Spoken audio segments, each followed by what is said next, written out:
내비게이션도 같이 펼치고 좀 찾아보면 좋을 것 같아요. 263쪽 신약 내비게이션 펴겠습니다.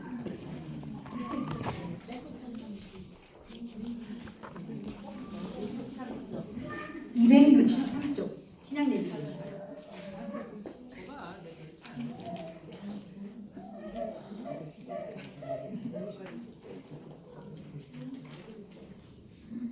네, 그 예루살렘 교회가 자기네끼리의 교회에서 이제 전 세계로 흩어지는 첫 시초가 스데반의 순교로 시작이 됩니다. 그런데 스데반이 왜 순교를 당했냐면, 제가 아까 외국에서 이제 있다가 오면 더 이런 극단적으로 보수적인 초보수가 될 수 있다라는 설명을 드린 이유가, 당시에 온 사람들이 나름대로 회당을 이루고 모이고 있었어요. 왜냐하면 자기네들끼리끼리 아무래도 모이게 되잖아요. 자기들끼리끼리 모이고 있었는데, 여기 이제 이분은 그것을 이제 리버디노 회당이라고 써놨어요, 이름을. 이제 자유민의 회당이라고 이제 우리가 번역해서 얘기를 하던데, 리버디노 회당이라는 이 헬라파 유대인들만의 자기들끼리의 모임을 갖는 회당이 있었어요.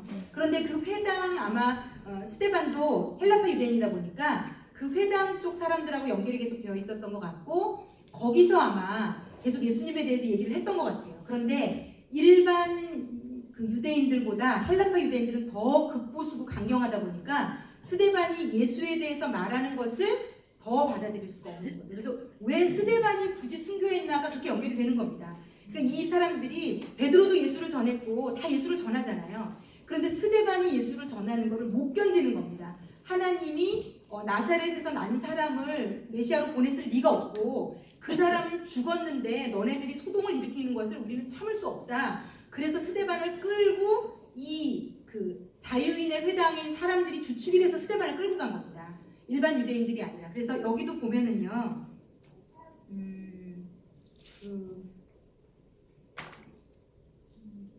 사도행전 6장, 어디 설명이 나오는데 제가 6장, 9절입니다. 9절.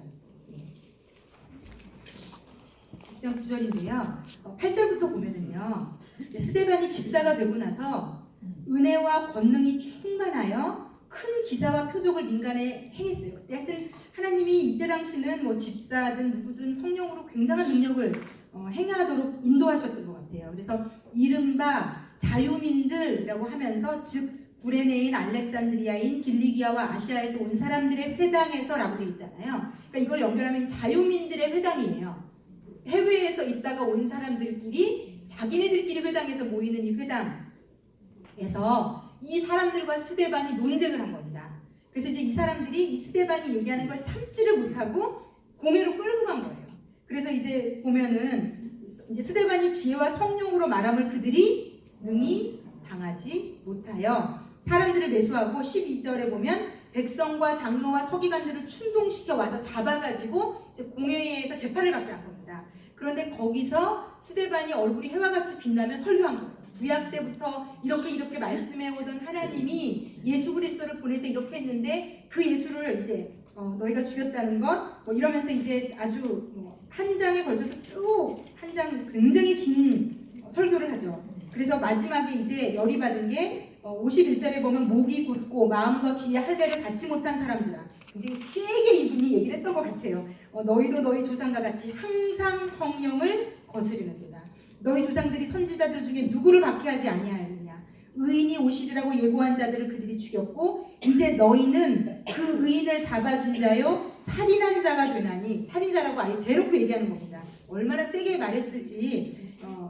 너희는 천사가 전한 율법을 받고도 지키지 아니하였도다 라고 얘기하는 순간 그들이 이 말을 듣고 마음에 찔려, 이 표현이 더 웃긴 것 같아요. 마음에 뭔가가 찔렸는데 그들이 한 행동은 그를 향하여 이를 갈거늘, 이제 스데반이 마지막에 하나님의 영광과 및 예수께서 하나님 우편에 서신 것을 보고 이 얘기를 하자마자 소리를 지르며 귀를 막고 일제히 그에게 달려들어 성 밖으로 내치고 돌로 쳐서 죽였습니다. 그래서 이게 이제 첫 순교고요. 이때 58절에 처음으로 사울이 등장합니다.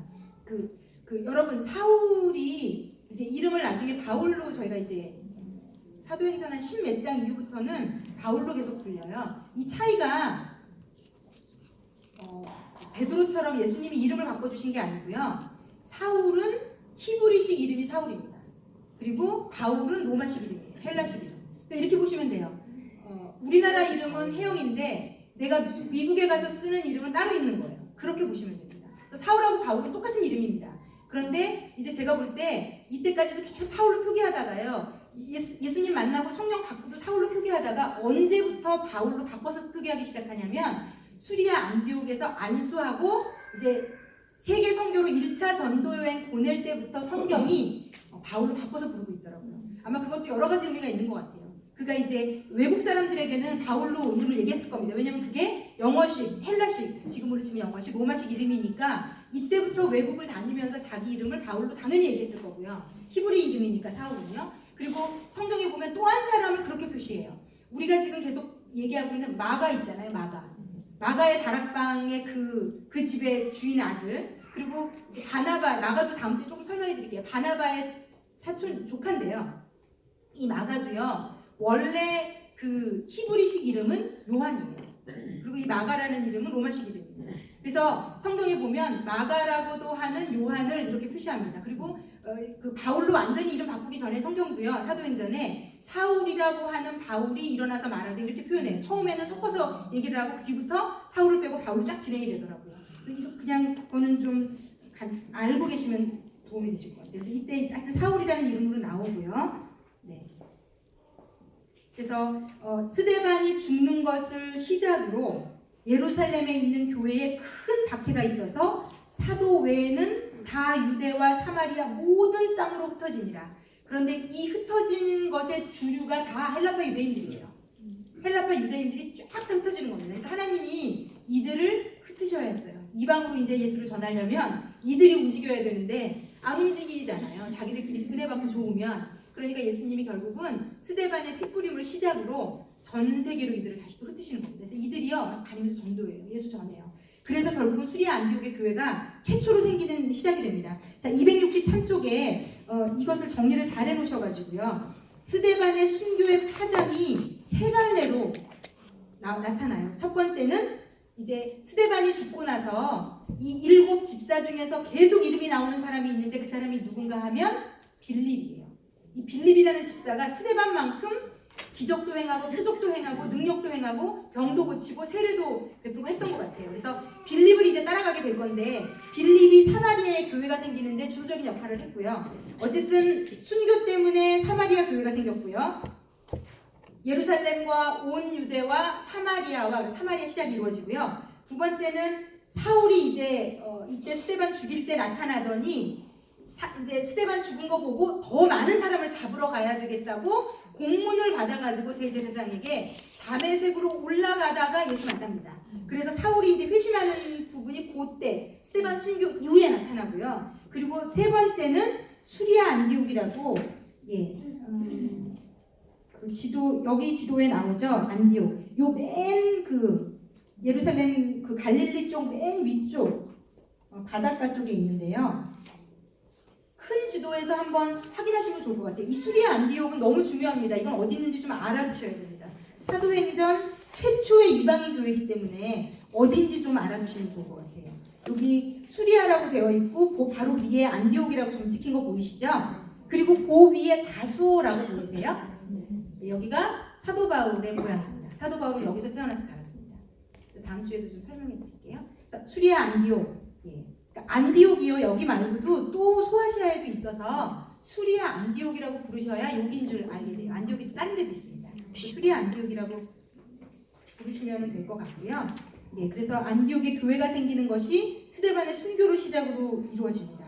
그래서 하나님이 하시는 일이 실로 놀랍고요. 자, 그러면 사마리아의 교회가 생기는 부분을 좀 따라가 볼게요. 자, 제가 나눠드린 지도 중에 흑백으로 빌립의 전도 여행, 베드로의 전도 여행이라고 나눠드린 지도가 있습니다. 찾으셨어요? 흑백으로 되게 심플한 지도가 나와 있는 이 흑백 지도 가지고 빌립 따라가 보고 베드로. 왜냐하면 이후에 이제 빌립에 대한 여정과 베드로의 여정이 나와 있어요, 성경에.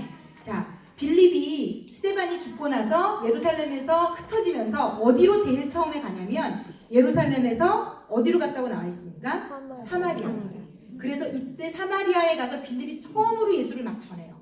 예수를 전하고 나서 거기에 예수 믿는 사람들이 많이 생기게 돼요. 이제부터 사도들의 패턴이 어떻게 되냐면요. 예수 믿는 자들이 많아지면 본부 예루살렘 교회에서 사도들이 뜹니다. 가서 단도리를 하고 교회도 세울 수 있게 해주려고. 그래서 빌립이 거기 예수를 전해서 많은 사람들이 예수를 믿게 됐다는 얘기를 듣고 베드로와 요한이 사마리아 지역을 방문해요. 그래서 그들에게 복음을 전하고 세례도 주고 그러면서 이제 사마리아의 교회가 생기게 됩니다. 그리고는 이제 성령에 이끌려서 그 빌립이 가사로 내려갔다고 돼 있어요. 이거는 찾아볼게요. 8장 사도행전 8장 26절입니다. 26절에 이제 사마리아 가서 예수님 막 전하던 빌립이 주의 사자가 빌립에게 말하여 이르되 일어나서 남쪽으로 향하여 예루살렘에서 가사로 내려가는 길까지 가라 하니 그 길은 광야라. 그래서 그냥 성령이 가라는 대로 이 빌립이 쭉 간 거예요. 어디로 가는지 쭉 따라가고 계시죠. 남쪽으로 화살표 그 줄 쭉 따라가면 이제 가사가 나오는데 일어나 가서 보니 에디오피아 사람 곧 에디오피아 여왕 간다기의 모든 국고를 맡은 관리인 네시가 예배하러 예루살렘에 왔다가 이게 실로 놀라운 것 같아요. 당시에 이 외국인들 중에도 유대교에 관심을 가지고 믿으려고 하는 사람들이 있었다는 얘기잖아요. 그래서 이 굉장히 고위 관리인데 이 사람이 예루살렘에 예배하러 왔다가 돌아가는데 수레를 타고 선지자 이사야의 글을 마침 읽고 있었던 거죠. 성령이 빌립더러 이르시되 하여튼 이 성령이 하시는 일을 좀 보십시오. 성령이 빌립더러 이르시되 수레 가까이로 나아가라 하시거늘 빌립이 달려가서 선지자 이사야의 글 읽는 것을 듣고 말하되 읽는 것을 깨닫느냐 대답하되 지도해 주는 사람이 없으니 어찌 깨달을 수 있느냐 하고 빌립을 청하여 수레에 올라 같이 앉으라 하니라. 읽는 성경 구절은 이것이니 일러스되 정말 재밌어요. 하필 읽고 있는 구절이 그가 도살자에게로 가는 양과 같이 끌려갔고 털 깎는 자 앞에 있는 어린 양이 조용함과 같이 그의 입을 열지 아니하였도다. 그가 굴욕을 당했을 때 공정한 재판도 받지 못하였으니 누가 그의 세대를 말하리요. 그의 생명이 땅에서 빼앗김이로다. 이게 무슨 말이냐 모르고 읽고 있었던 거죠. 그 네시가 빌립에게 말하되 청컨대 내가 묻노니 선지자가 이 말하는 것이 누구를 가리킴이냐. 그랬더니 빌립이 입을 열어 이 글에서 시작해서 이게 예수님에 대한 거잖아요. 예수를 가르쳐 복음을 전하고 세례까지 받게 되는 놀라운 일이 이 가사 있는 쪽에서 이루어져서 세례를 베풀고 그가 떠나가게 됩니다. 그리고 이제 쭉 보면 물에서 올라올새 다시 보지 못하고 40절에 빌립은 아소도에 나타나 여러 성을 지나다니며 복음을 전하고 아소도 보이시죠? 지도에.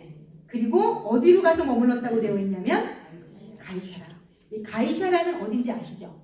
여기에 빌라도부터 총독 관저가 여기 있어 헤롯이 너무너무 을이 번쩍하게 궁을 지어놔서 이 총독들이 머무는 관저가 가이사라에 있었고 어마어마하게 발전된 도시로 만들어 놓은 도시다. 어쨌든 거기에 가서 빌립이 머물게 돼요. 자, 그러면 이제 그리고 바로 연이어 나오는 게 이제 사울이 다메섹 도상에서 예수님 만나는 장면이 쭉 나오고요. 여기는 좀 넘어가 볼게요. 그리고는 이제 베드로의 행보가 나옵니다. 9장부터 이제 베드로의 중반부터 나오는데 32절부터 보면 여기 베드로 사역 지도를 따라갈 수 있어요. 32절에 보면 베드로의 기록이 나옵니다. 여기도 또 좀 재밌는 일들이 있는데요. 베드로가 사방으로 두루 다니다가 루다에 사는 성도들에게도 내려갔더니 여기 루다 보이십니까? 예루살렘에서 루다로 가는 지도요. 네, 루다로 가서 애니아라고 하는 중풍병자 침상에 누운 지 8년이 된 이 애니아라는 사람을 고쳐주십니다. 저기 죄송한데요. 예, 저 아까지 가신 다음에요. 거기서 8년 된 죽음병자 고치고요. 그래서 루다와 사론에 있는 사람들이 많이 예수님께로 돌아왔고요. 그 다음에 어디로 가죠? 네, 요바로 갑니다. 요바 어딘지 보이시죠? 바닷가에. 네,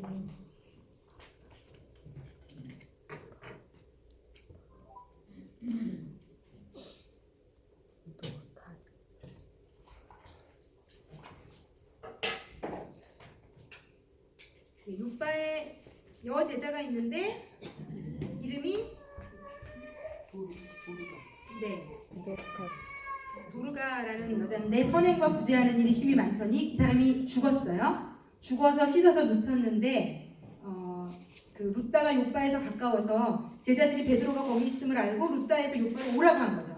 그래서 요바까지 가서 베드로가 처음으로 이제 죽었던 사람을 살리는 놀라운 역사가 있습니다. 그래서 42절에 보면 온 요바 사람이 알고 많은 사람이 주를 믿더라. 여러분 사도행전 1장 8절에 성령이 임하시면 너희가 뭘 받는다고요? 권능을 받고 내 증인이 되리라. 그 중간에는 여러 지명이 되어 있는 거고요. 결국 성령이 임하면 권능을 받는데 그 이유는요. 예수님을 증거하는 일에 필요하면 하나님이 어떤 권능도 행하게 하신다는 겁니다. 죽은 사람 살리고 죽은 병자 일으키고 그래서 어쨌든 이 일들을 통해서 여기 다 그 뒤에 보면 많은 사람들이 돌아오니라. 주를 믿더라 이렇게 되어 있습니다. 그래서 43절에 베드로가 요바에 여러 날 있어 시몬이라 하는 무두장이의 집에서 머무니라.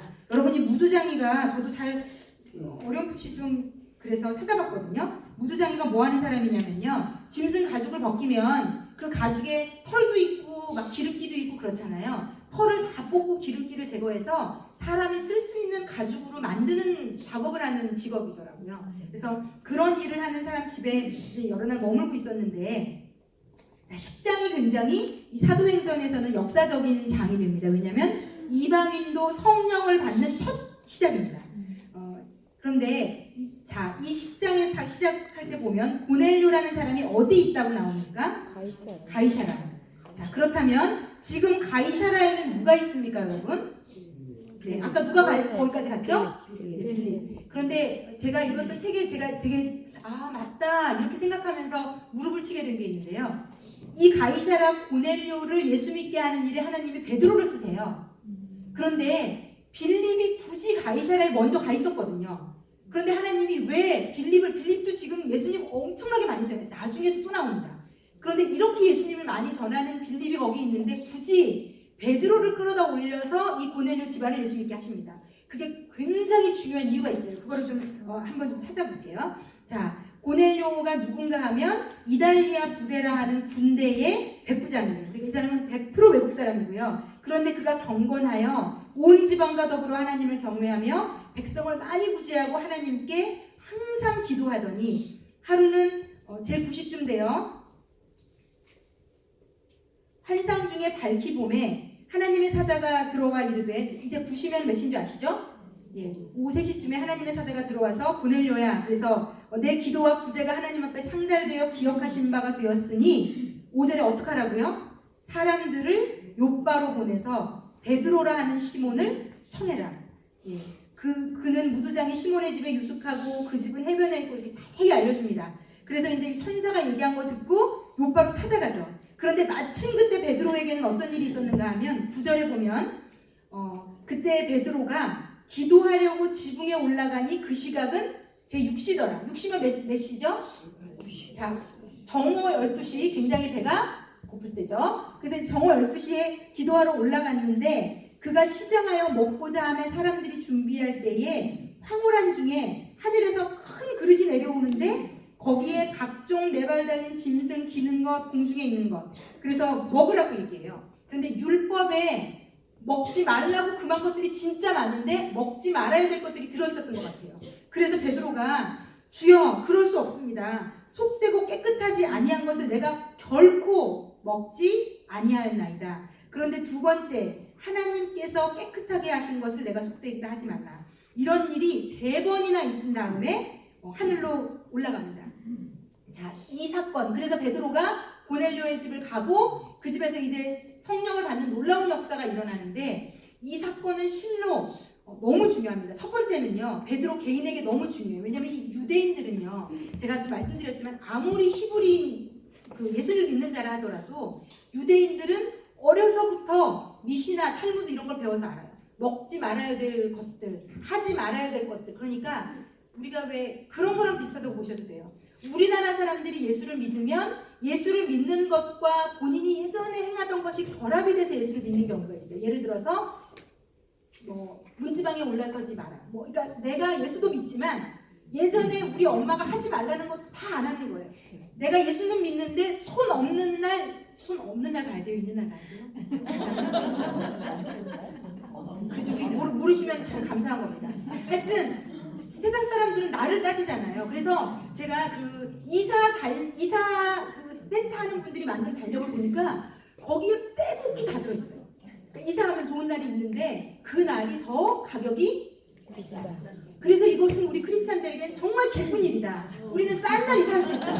그날이 우리에게 아무런 영향을 미치지 않기 때문에. 그러니까 이 자라면서 늘 매일매일 부모에게서나 사회적으로 보고 들은 거에서 사람은 자유할 수가 없거든요. 그래서 예수를 믿고도 일이 따르는 것과 비슷해요. 어렸을 때부터 이 베드로나 12제자들은 다 이스라엘 토박이들이잖아요. 어렸을 때부터 배운 것들이 있단 말이죠. 그러니까 이거를 벗어나기가 사실은 쉽지 않습니다. 그런데 이제부터 예수를 믿어야 되는 사람들은 누구예요? 유대교의 법을 1도 모르는 외국 사람들이 다 믿어야 돼요. 아무것도 모르는, 한 번도 성경을 들어본 적도 없고 옛날에 뭘 지켰는지 어쨌는지도 1도 모르는 우리 같은 사람들이 예수를 믿어야 되니 이 사도들이 틀을 깨지 않으면 하나님은 열방에 예수 전하고 싶은데 예루살렘 밖으로 못 나가게 생긴 거죠. 그런데 베드로가 누군가? 당시 예루살렘 교회에 가장 영향력을 끼치던 사람이에요. 가장. 베드로. 오죽하면 첫 번째 로마에서 그 교회가 생길 때 1대 교황을 베드로로 쳐서 이대부터 있잖아요. 그 정도로 베드로는 그때나 이때나 영향력이 있는 사람이었기 때문에 하나님이 빌립을 시켜 전도할 수 있습니다. 분명히. 그런데 하나님은요, 베드로를 하셨어야 됐어요. 그래서 베드로를 이렇게 해서 3번이나 환상을 보여주신 다음에 고넬료가 보낸 사람을 쫓아서 가게 하세요. 자, 그 뒤부터 좀 볼게요. 그래서 이렇게 해서 베드로가 쫓아갑니다. 그런 다음에 24절에 보면 가이사랴에 들어가니 이제 고넬료가 그의 친척, 가까운 친구들 때로 모아서 이제 기다리고 있었던 거죠. 그래서 막 바람에 절도 하고 어제 그 북한 여자 목사님이 맨날 지하 위에서 숨어서 아니면 중국 가서 이렇게 설교 들으면서 목사님이 하나님처럼 여겨지더래잖아요. 목사님 하고 한번 불러보는 게 꿈이고 소원이고, 그러니까 하나님은 안 보이는데 하나님 말씀 전해주는 사람이 하나님처럼 여겨져서 혼자 조용히, 목사님도 없는데 목사님 막 불러보고, 그 불러보는 것만도 막 너무 좋은, 지금 고넬료 심정이 이해가 돼요. 베드로 보자마자 무릎 꿇고 절하잖아요. 정말 하나님은 보이지 않는데 하나님이 그 사람 불러다가 말씀 들어라 그랬으니 하나님 같은 거죠. 심정이 이해가 돼요. 그래서 그런 다음에 쭉 자기 이제 설명하고 그 뒤에 이제 말씀을 전해요. 쭉 예수님에 대해서 말씀을 전하는데 44절에 보면 베드로가 이 말을 할 때에 성령이 말씀 듣는 모든 사람에게 내려오시니 베드로와 함께 온 할례 받은, 베드로가 혼자 가지 않았어요. 여러 사람하고 같이 갔거든요. 유대인들하고. 베드로와 함께 온 할례 받은 신자들이 이방인들에게도 성령 부어주심으로 말미암아 놀라니 이는 방언을 말하며 하나님 높임을 들음이로라. 그들이 오순절 그 방 안에서 성령 임하는 거 본 거 외에는 본 적이 없는 거죠. 그런데 자기들이 부정하게 여기는 외국 사람들한테 말씀을 전하고 있는데, 그러니까 베드로가 부정할 수 없는 거예요. 너무 증거가 크니까. 자기들이 오순절에 예수님이 기다려라 해서 그 받은 성령을 이 외국 사람들이 동일하게 받는 걸 베드로가 똑똑히 눈으로 본 거죠. 그래서 앞으로요, 이 사건이 일어나고 베드로가 여러 번 불려다녀요. 너는 지금 유대인으로서 어떻게 이방인하고 같이, 그때마다 베드로가 성경에 2번 정도 나와요. 이때를 간증합니다. 나도 내가 하나님한테 못 간다고 했다, 안 된다고 했다. 그런데 환상을 3번이나 보여주면서 하나님이 깨끗하게 한 것을 네가 속되다고 하지 말라 그래서 갔다. 나만 갔냐? 데리고 갔다. 가서 말씀을 전하는데 눈에 알잖아. 우리 오순절에 성령 임한 거. 그거랑 똑같은 게 놀랍게도 그들에게 임했어. 그런데 내가 어떻게 안 믿니? 그렇게 얘기해서 사도들이 인정을 하게 돼요. 그리고 또 다른 사람들이 또 시비를 걸어요. 그래서 베드로가 때마다 이걸 간증합니다. 하나님이 왜 베드로에게, 이게요, 베드로 정도 돼도요, 베드로가 이때 이후로 영향력이 조금은 줄어들어요. 이방 어찌 되었건 사람은 자기의 틀이 좀 센 사람이 있을 수 있잖아요. 이거는 뭐 나쁘다 좋다라고 얘기하는 것도 그런 것 같아요. 정치적인 상황부터 이 모든 게, 사람은 나 자기가 자라온 백그라운드나 살아온 어떤 환경이나 이런 걸 무시할 수 없는 것 같고요. 그것에 따라서 우리가 똑같이 예수를 믿어도요, 아주 강경파가 있는가 하면 굉장히 온건파도 있는 것처럼, 그런데 온건파는 강경파를 꼭 잘못했다고 하고 강경파는 온건파가 굉장히 잘못됐다고 얘기하는데 어느 바운더리 안에서는 저희가 손가락질할 일은 아닌 것 같아요. 다 그 본인들이 예를 들어서 하는 동굴로 들어가서 자기네들끼리 맨날 성경 필사하면서 있었다고 했잖아요. 그 사람들은 그 사람들대로 그게 그들의 믿음이었던 거고, 또 여기서 세상에서 사람들하고 섞여 살면서 전하는 사람들은 또 그들의 믿음이 그러했던 거고, 또 그들은 그들대로 필요해서 열심히 성경 베끼신 바람에 우리가 지금까지 성경을 보고 있는 거고요. 이런 다 하나님이 볼 때 우주적인 전 세계적인 측면으로 볼 때는 다 쓰임새가 있는 것 같아요. 그리고 이 교회라는 하나님의 공동체 안에는 그런 다양한 사람이 섞여 있는 것 같아서 우리가 서로 네가 말하는 건 틀리고 내가 말하는 건 옳다 이렇게 되는 것은 옳지 않은 것 같은데, 어찌되었건 베드로가 강경한 유대인들이 볼 때는 어쨌든 그들은요 이방인하고 같이 밥 먹고 같이 이방인하고 뭔가를 하는 것 자체를 있을 수 없던 겁니다. 예수를 믿으면서도 그런 사람들이 여전히 계속 남아 있었어요. 그리고 그런 사람들에 의해서 베드로도 좀 시달립니다. 그래서 하나님이 이때 어설픈 빌립 같은 사람을 세워서 이 일을 했으면요 초장에 끝장났을 거고요. 아마 끊겼을 겁니다. 고넬료 집안에 이런 난리가 났어도 그것을 끝으로 그게 진행되지 못했을 겁니다. 그런데 하나님이 베드로를 굳이 갖다가 넣으시는 바람에 이 일들이 그래도 인정을 받게 되고 계속 이방으로 복음이 전해지는데 쓰임을 받게 됩니다. 그래서 세례까지 47절에 보면 베드로가 이르되 이 사람들이 우리와 같이 성령을 받았으니 누가 능히 물로 세례 베품을 금하리요 하고 세례를 베풀게 됩니다. 그래서 이제 이런 놀라운 일들을 시작으로 그 이방에도 이제 예수가 전해지는 시작을 고넬료 집안을 통해서 이제 이루어지게 됩니다. 자, 그리고 이제 그 다음에 볼 것이 수리아 안디옥에 이제 최초의 이방 교회가 생기는데요. 네, 여기 보면 19절, 11장으로 넘어가 볼게요. 11장, 19절. 네.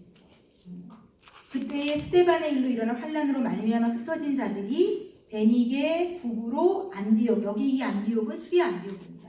베니게와 구브로와 안디옥까지 이르러 유대인에게만 말씀을 전하는데 그 중에 구브로와 구레네 몇 사람이 안디옥에 이르러 헬라인에게도 말하여 주 예수를 전파하니 주의 손이 그들과 함께 하심에 수많은 사람들이 믿고 주께 돌아오더라. 예루살렘 교회가 이 사람들의 소문을 듣고 바나바라는 당시 제자급까지 올라가는 아주 능력 있는 이분도 그 사역자입니다. 이 사람을 안디옥으로 먼저 파송을 해요. 그래서 함께 머물러 있고 25절에 보면 그런데요. 이 바나바가 사울을, 그때 당시 사울이 다소라는 자기 고향에 머물고 있었거든요. 그때 가서 안디옥에 데리고 와서 교회에서 1년간 이제 가르치고 28절에 보면 안디옥에서 비로소 그리스도인이라 일컬음을 받게 되었더라. 그러니까 지금 예루살렘에 있는 사람들은 나사렛 도다, 나사렛 이단, 그 도 이렇게 불리고 있었는데 처음 이방인 교회가 생기면서 최초로 그리스도를 자꾸 전파하니까요. 그리스도인이라고 불리게 되었던 것 같아요. 그런데 이게 우리는 되게 감동받잖아요. 그런데 아마 그 사람들은 약간 예수쟁이 이런 느낌 같아요. 그러니까 우리를 예수쟁이라고 부르잖아요. 그게 굉장히 긍정적인 의미는 아니잖아요. 약간 그 사람 이때 사람들은 그렇게 불렀지 않았을까 하더라고요. 자, 그러면 그 바울의 여기까지 여정만 좀 보면요, 제가 그 보여드린 이 베드로 사역 지도 뒷장에 보면은요, 또 지도가 하나 나오거든요. 여기는 그 안디옥 교회의 탄생과 바울의 재등장, 이 부분이 성경에 자세히 설명이 되어 있지 않아요. 그래서 이 지도 오른쪽 위에 보면 도표같이 되어 있는 거 있죠. 예루살렘 교회 탄생해가지고요. 보이세요? 오른쪽 위에요. 그거를 이게 지금 회심 후 바울의 초기 여정이에요. 지금 여기까지가 저희 성경 읽는 데까지 나오는 건데요. 예루살렘 교회가 예수님 돌아가시고 이제 탄생이 되고 나서요. 바울은 한 2년 정도 있다가 예수를 믿게 되었다고 추정합니다. 다메섹 도상에서 바울이 극적으로 회심을 하고, 그리고는 아라비아를 방문했다고 되어 있는데 그게 몇 년 정도인지는 몰라요. 그리고는 뜬금없이 갑자기 이제 다음 주에 쭉 읽어보시면 바울이 그 첫 예루살렘 방문, 이건 다음 주가 아니군요. 저희가 읽은 데 나오나 보군요. 바울의 첫 예루살렘 방문이 아주 잠깐 나오고요. 그리고요 10년 동안이 기록되어 있지 않아요. 바울이 뭘 했는지 성경이 말하고 있지 않습니다. 그리고 갑자기 지금 안디옥 교회를 같이 섬기자고 바나바가 다소인 고향에 머물고 있는 바울에게 가서 데리고 옵니다. 그래서 요한 회심하고 나서 한 13년 정도는 바울이 특별한 일을 한 건 없는 것 같아요. 아마 하나님께 집중적으로 좀 연단받고 훈련받고 그렇게 하는 시간이 아니었을까. 그런데 어쨌든 성경이 침묵하고 있습니다. 이 시간에 뭘 했는지를. 그래서 여러 가지 이제 서신서에 조금 얘기하는 것들을 다 모아서 추정들을 하고 있거든요. 그런데 어찌되었건 이 미지의 10년이 끝날 즈음인 거예요. 지금 바나바가 사울을 불러올 때. 그래서 주 한 45년 정도로 보시면 되고요. 여기 그 안디옥에 데리고 와서 뭐 이제 같이 사울을 찾으러 다소에 가서 만나서 데리고 와서 같이 사역합니다. 그리고 예루살렘 교회 부조 보내는 것까지 나와 있고요. 여기 사도 바울 지도 한번 보면은요. 첫 번째는 핍박으로 헬라파 유대인들이 흩어지게 되고요. 사방으로 흩어집니다. 여기 뭐 화살표가 가는 모든 곳으로 흩어졌다는 뜻이고요. 두 번째는 안디옥에서 헬라인들에게 이방인들에게 이제 복음을 전하게 되고 그러면서 이제 교회에서 바나바를 파송하고 바나바가 사울을 찾으러 여기 다소에 가서 사울을 데리고 오고요. 그리고 이제 바울이 바나바의 초청에 응해서 안디옥 교회에서 바나바랑 둘이 같이 심으를 합니다. 그리고는 거기서 이제 안수를 받고 1차 전도 여행이 시작이 되는 것이 다음 주에 우리가 읽을 부분이 나와 있습니다. 대충 이제 머리에 좀 들어오시죠. 자, 여기까지 보고요. 이제 12장에 보면 예루살렘 교회 상황이 나와요. 이거 이제 해외에 이런 일들이 이제 막 동트고 있는 상황이고요. 12장에 보면 그때의 헤롯 왕이 손을 들어 교회 중에서 몇 사람을 해하려 하여 요한의 형제 야고보를 칼로 죽이니. 자, 이 야고보는 베드로, 야고보, 요한, 예수님의 수제자 3명, 12명 중에서도 3명의 수제자 중에 한 사람이 첫 순교를 하는 겁니다. 예수님의 12제자 중에 이 야고보, 그러니까 요한이라는 형제예요. 누가 크냐? 엄마가 와서 예수님한테 예수님, 당신의 나라가 임할 때 제 아들을 하나는 오른편에 하나는 왼편 영의정 좌의정 우의정 시켜주세요. 그 요한과 야고보 형제, 그 형제 중에 하나가 죽어요. 그런데 예수님이 그러잖아요. 너희가 내가 마시는 잔을 마실 수 있느냐? 내 좌우편에 앉는 것은 하나님이 알려주실 일이다 그랬는데 정말 놀랍게도 그가 예수님 가장 먼저 좌편인지 우편인지는 앉게 된 것 같아요. 순교해서 제일 먼저 하늘나라로 가요. 그 예수님 제일 먼저 갔겠죠. 그래서 좀 영적으로 참 의미가 있는 것 같고 어찌되었건 그래서요. 이 야고보가 죽고 난 이후에 예루살렘 교회에 등장하는 야고보가 등장합니다. 그 사람은 누구인가? 예수님의 동생입니다. 예. 그래서 야고보는 이제부터 헷갈릴 필요가 없어요. 왜냐하면 제일 예수님이 아꼈던 제일 그 수제자 3명 중에 한 야고보는 이때 죽습니다.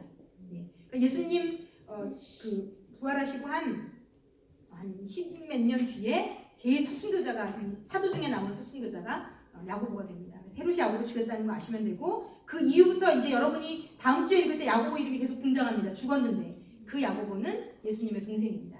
자, 그렇게 이해하시면 되고요.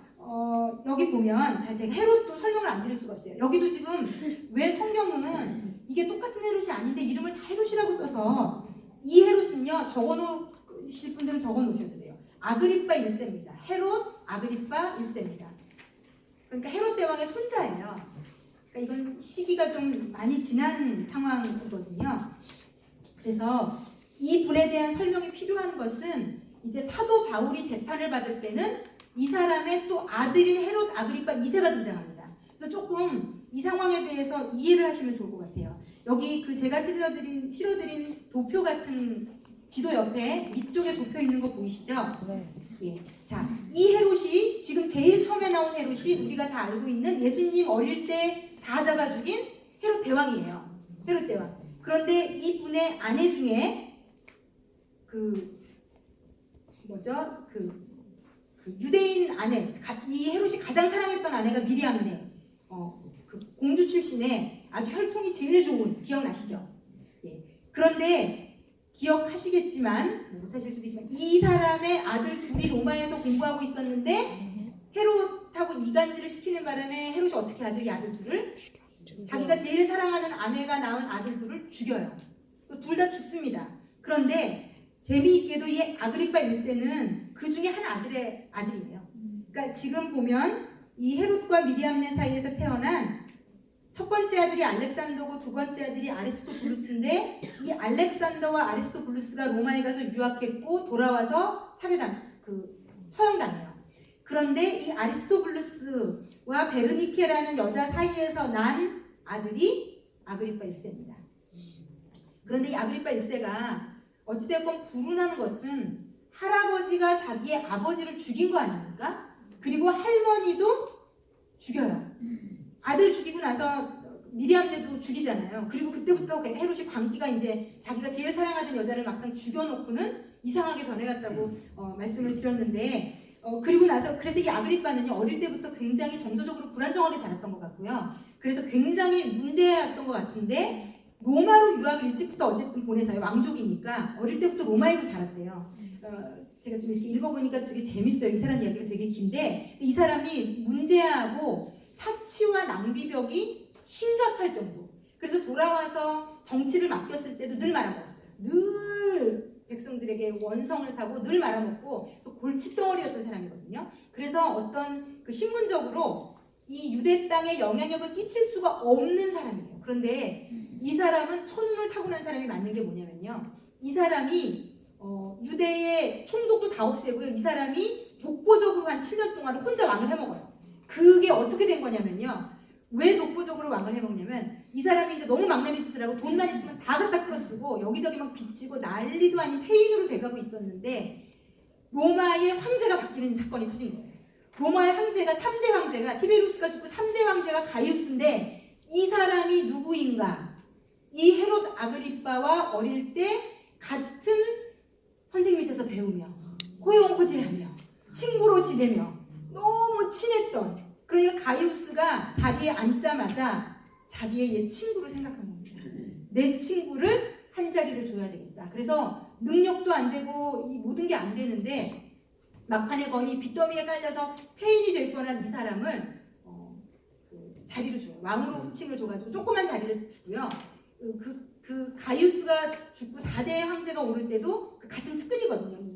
그 헤롯이랑 이 아그리빠랑. 그래서 결국은 이 아그리빠가 한 7년 이상을 어마어마하게 큰 영토를 계속 물려받으면서 왕을 지내게 됩니다. 그런데 이 아그리빠도 한 부류 눈치를 보는 사람이 있다면 이 사두개와 바리새인들은 눈치를 계속 보는 거죠. 왜냐하면 본인이 이 사람들이 또 반란을 일으키면 로마에서 또 호출이 올 테니까요. 그래서 이 야고보를 죽인 것도 대제사장 가문이나 사두개파가 너무너무 이 제자들을 싫어하고 있는 걸 알고 건수를 잡아서 죽인 것 같아요. 그러고 나니까 여기 이렇게 되어 있잖아요. 12장에 보면 헤롯 왕이 손을 들어 교회 중에서 몇 사람을 해하려 하여 요한의 형제 야고보를 칼로 죽이니 3절에 어떻게 되어 있습니까? 유대인들이 이 일을 기뻐하는 것을 보고 이 유대인들도 지도층이겠죠. 본인이 잘 보여야 될 사람은 지도층이니까. 지도층들이 기뻐하는 걸 보고 베드로까지 잡으려고 잡아준 거죠. 그래서 이때 풀려나서 차고가 풀려나서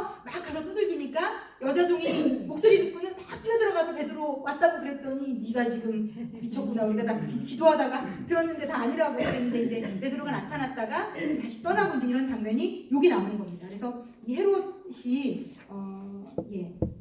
그렇게 되고 이 헤롯이 폐위되고 나서요. 이 헤롯이 7년 뒤에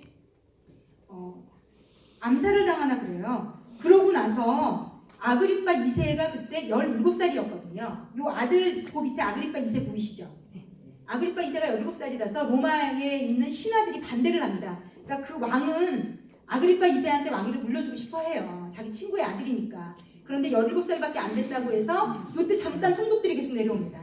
총독들이 내려오는데 계속 밀란이 일어나고 반란이 일어나니까 이 아그리빠 2세가 어느 정도 나이가 한 20세가 됐을 때에 이 사람에게 왕위를 또 물려줘요. 그래서 이제 아그리빠 2세가 사도 바울이 재판받을 때 등장합니다. 그래서 이렇게 정도 이해하시면 좋을 것 같아요. 사도 바울은 아그리빠 2세에 있을 때에 재판받는다. 이렇게 정도만 이해하시면 지나가는 것에 무리가 없을 것 같으세요. 그래서 지금 나오는 헤롯은 우리가 알고 있는 헤롯이 아니라 아그리빠 1세다. 헤롯 대왕의 손자다.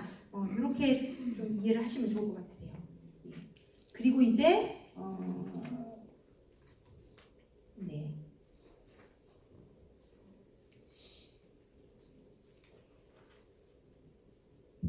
그리고 나서는 이제